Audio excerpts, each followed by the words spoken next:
The shocking story of Mohacs will forever change the way you see history. One day, one battle, one young king facing an enemy more powerful than anyone imagined. Hope, betrayal, and a deadly trap. What really happened on that fateful plain? The truth is far stranger than you think.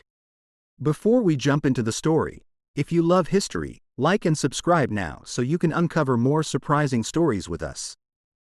Some battles in history drag on for centuries, leaving their mark on nations and their destinies.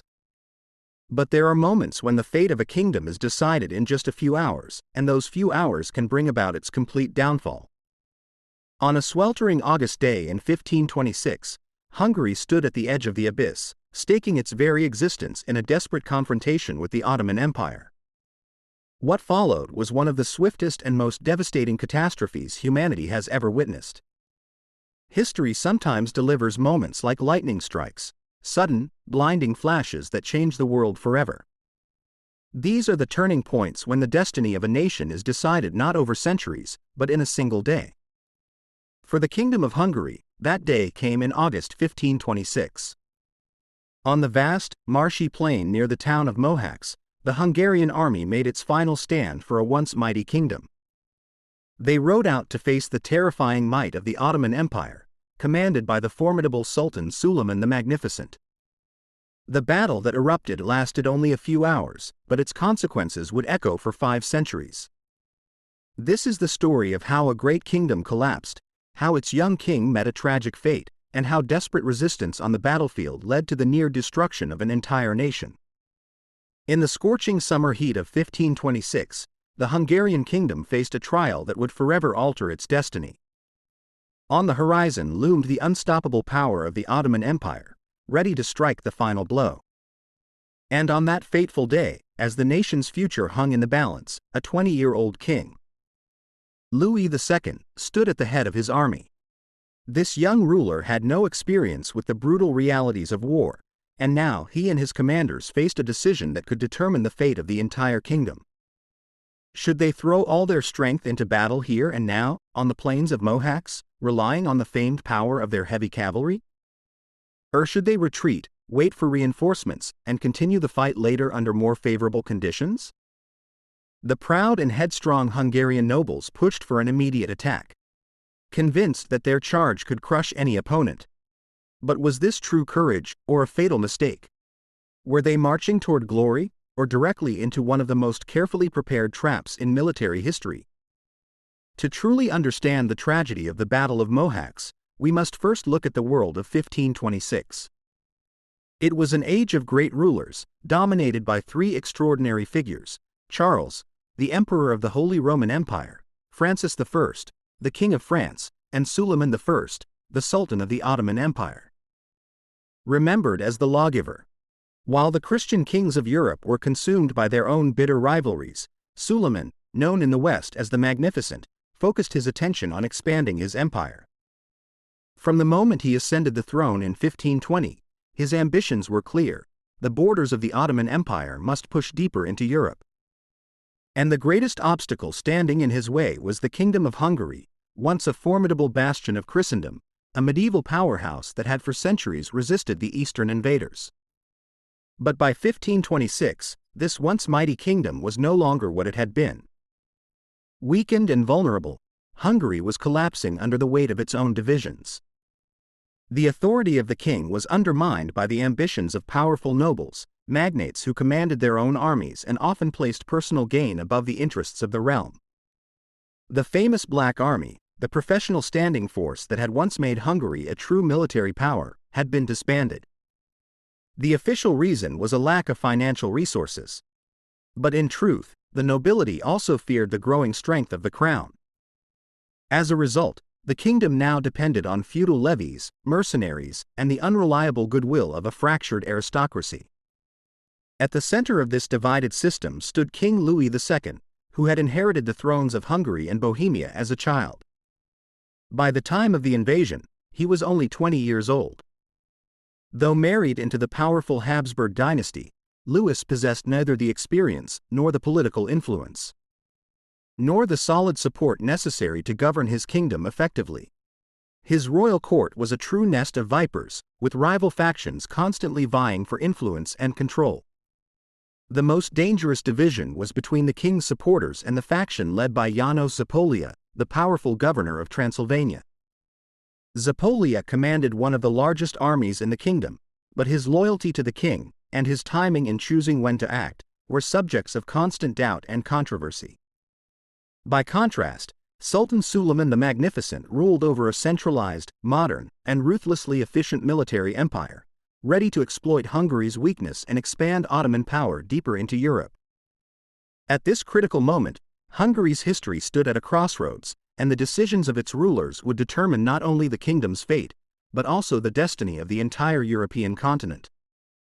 The Ottoman war machine was, without question, the most advanced and formidable of its age. At its core stood the Janissaries, elite infantry troops, professional soldiers forged by relentless training and unmatched discipline. These warriors were equipped with the latest firearms, weapons that far surpassed anything available to their European rivals. They were supported by vast numbers of cavalry, known as the Sipahi, along with a corps of highly skilled artillery engineers, true masters of their craft. The Ottoman army was, in every sense, a combined force, adaptable, disciplined, and capable of coordinating its tactics under any circumstance with remarkable precision. Yet the situation for Hungary worsened with each passing year. In 1521, Sultan Suleiman I captured the fortress of Belgrade, a stronghold the Hungarians regarded as the keystone of their southern defenses.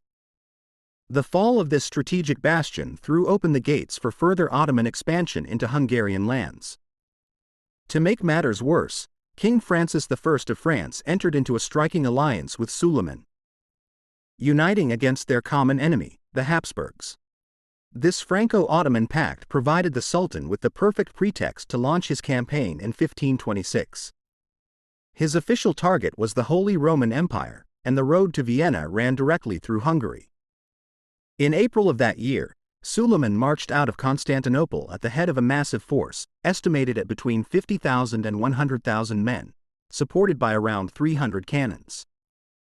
As this colossal army advanced, the Hungarian response was sluggish and disorganized. King Louis II moved southward from his capital at Buda in an attempt to rally his forces, but the mobilization faltered. Many nobles were slow to answer the call, while others flatly refused to serve under anyone but their king, effectively sabotaging any attempt at organizing a united defense along the Drava River. This disunity posed a grave challenge to Hungary's resistance, which desperately sought to protect its land from the looming threat. But the true decisive blow came from elsewhere. János Zápolya's Transylvanian army of 8,000 men, along with several thousand Croatian troops, was only a few days' march away, but too far to arrive in time for the coming battle. This situation laid the foundation for the fateful decision that would soon be made at Mohács. The Hungarian War Council was deeply divided. Seasoned commanders, such as Archbishop Paul Timuri, who had spent years successfully fighting the Ottomans, urgently advised caution. They argued for a strategic withdrawal toward Buda, where they could regroup with additional forces and fight under more favorable conditions. Yet the more aggressive, and some would say reckless, nobles prevailed in the debate. They placed their confidence in the strength of their heavy cavalry, including the armored knights who had dominated Europe's battlefields for centuries. To them, one decisive charge would be enough to break the Ottoman lines. Retreat, in their eyes, was nothing less than cowardice. Under pressure and surrounded by political intrigue, the young King Louis II reluctantly accepted their plan. He resolved to stand and fight. And so, on the vast, open, and dangerously marshy plain south of Mohács, an army of roughly 25,000 Hungarians with perhaps 80 cannons prepared to face the Ottoman host, at least twice their number, and with artillery that outmatched theirs threefold. These warriors were rested, fighting for their homes, and filled with courage, ready to meet the enemy in a decisive clash. They felt both their personal fate and the destiny of their nation hanging by a thread. Yet they were outnumbered, under-equipped, and marching into a battle devised by one of the greatest military strategists in history. On August 29, 1526, the sun rose high in a cloudless sky, heralding a day of destiny. The battlefield of Mohács stretched out as a vast open plain, flanked by the mighty Danube and cut through with swamps formed by recent rains. The Hungarians had chosen this ground believing it would serve as the perfect trap for a hidden cavalry strike. Yet such confidence could easily turn to ruin. The Hungarian army deployed itself into two main lines, following the traditional tactics of European warfare. At the center of the first line stood the mercenary infantry, while on the flanks stood the pride of the kingdom, its heavy cavalry, made up of armored knights and noble warriors. The second line was formed of militia and reserve cavalry, led personally by King Louis II himself. Their plan was simple, bold, and ultimately tragic.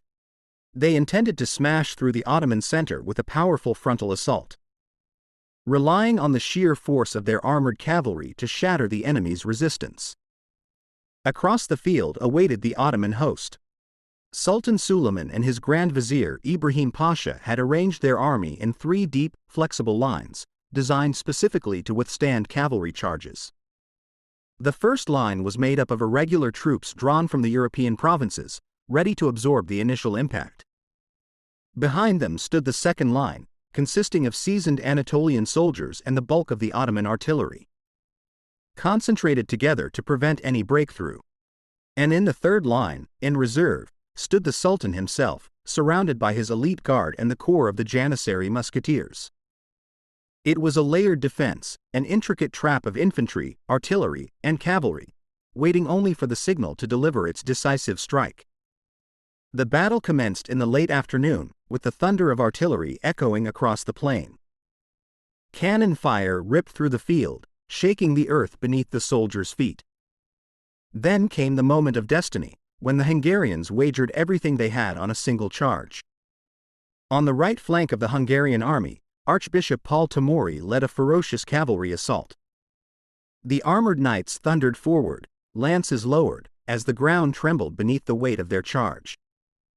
The earth shook beneath their hooves as thousands of fearless riders, armed to the teeth, crashed into the Ottoman vanguard.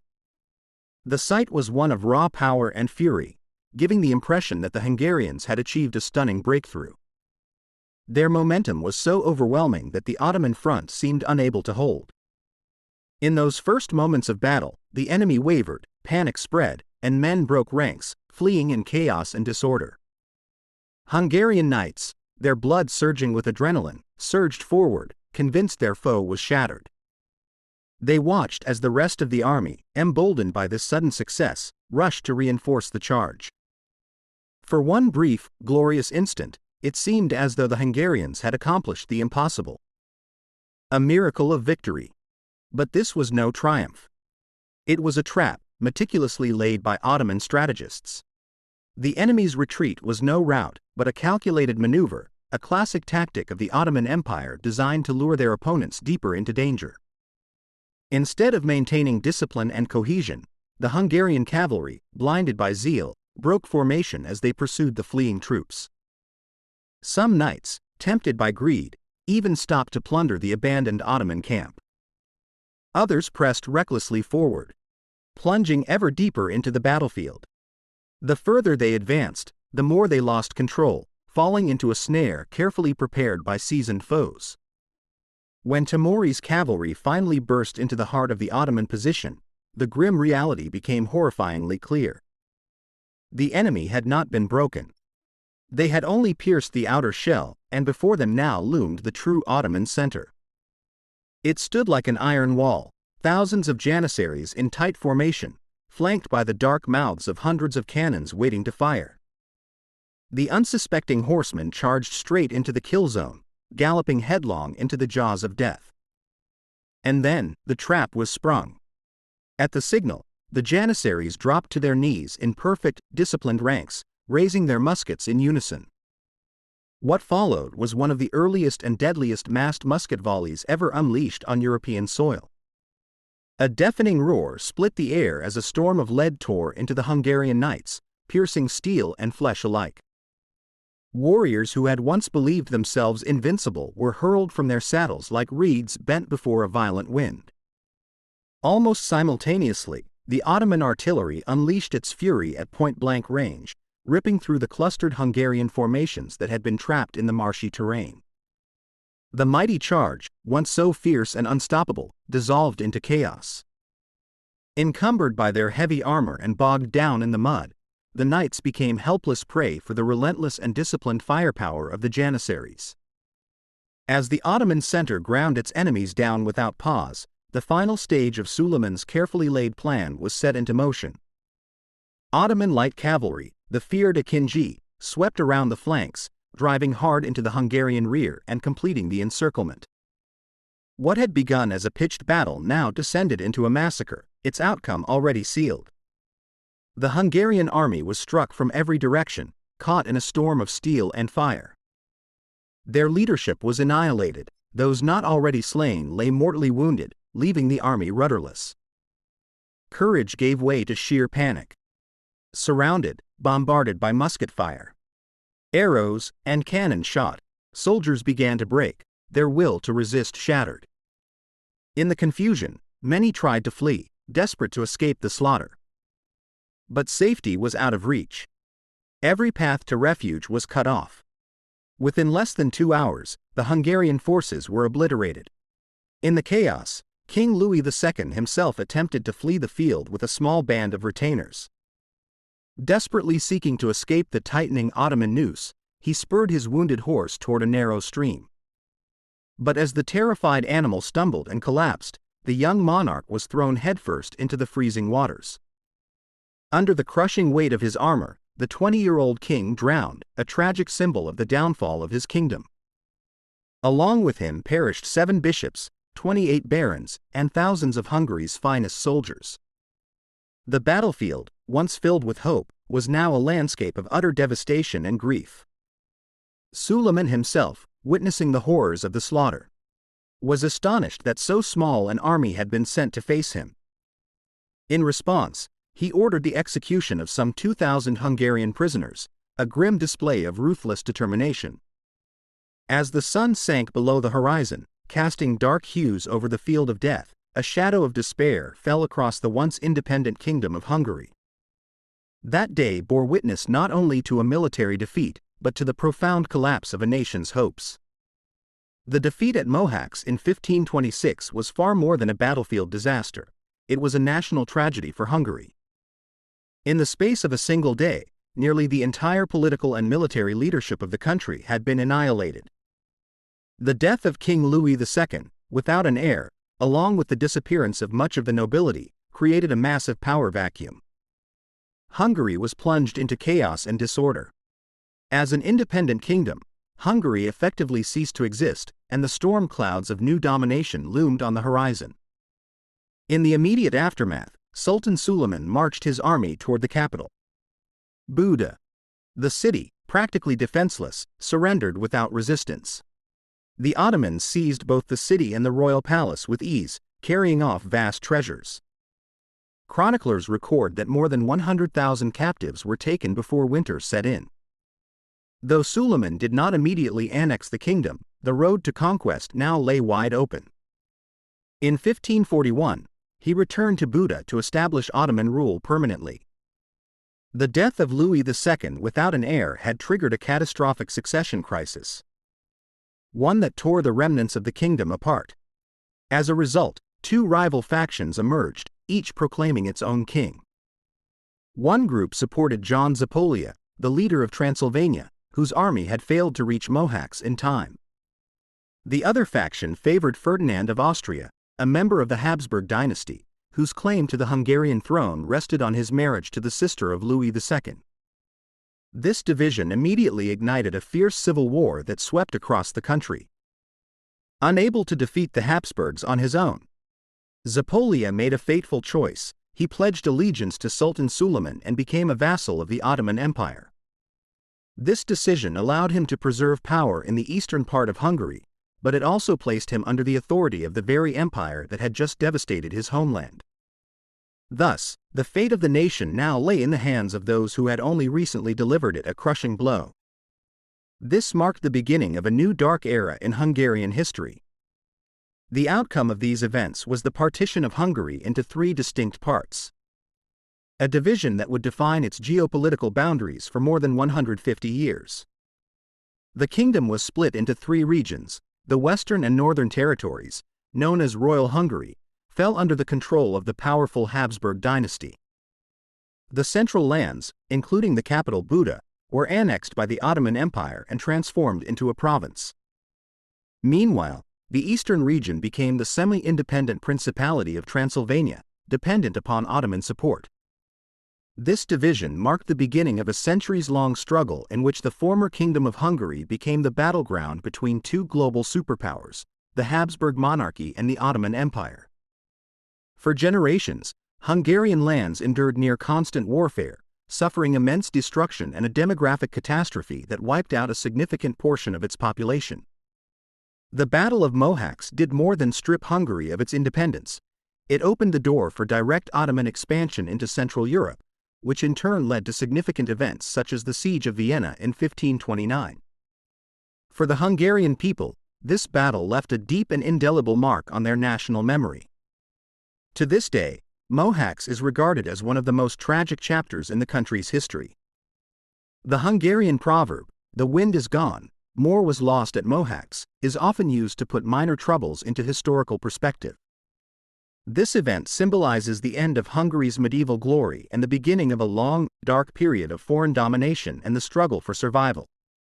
The battlefield has now become a national memorial park, serving as a solemn reminder of the day the kingdom was lost. Mohács became a harsh lesson in the consequences of internal divisions, tactical arrogance, and underestimating one's enemy. The Hungarians' faith in the invincible power of their cavalry collided with the harsh reality of the Ottoman military machine. The hasty decision to confront an overwhelmingly superior force, rather than wait for reinforcements, proved to be a fatal gamble that cost them everything. In just a few hours, a kingdom centuries in the making collapsed. The Battle of Mohács vividly demonstrates how quickly the course of history can change. If you are interested in such deep explorations of the pivotal moments that shaped our world, be sure to subscribe to the Ancient World channel and click the bell to follow our next captivating stories. Dear viewers, we invite you to share in the comments which battle you would like to learn about next. The story of the Battle of Mohács is not just a tale of military defeat, it is also an important lesson in how the fate of an entire nation can be determined long before the first shot is fired. Internal divisions, misunderstandings, outdated military strategies, and fragmented leadership made Hungary particularly vulnerable. Sultan Suleiman and his trusted advisor, Ibrahim Pasha, did not merely defeat the Hungarian army, they skillfully exploited weaknesses that had been building for many years. 2 hours of fierce combat on that ill-fated August day were only the final act of a tragedy that had been quietly unfolding over decades. As a result of the Battle of Mohács, Hungary lost not only its army and its king but also the very existence of a unified, independent kingdom, a unity that would be interrupted for many centuries to come. This historical moment left a deep wound in the nation's memory, one that was never fully healed. The defeat on the battlefield resonated through Hungary's national identity, creating an enduring awareness of loss that passed from generation to generation, leaving an indelible mark on the hearts of the Hungarian people.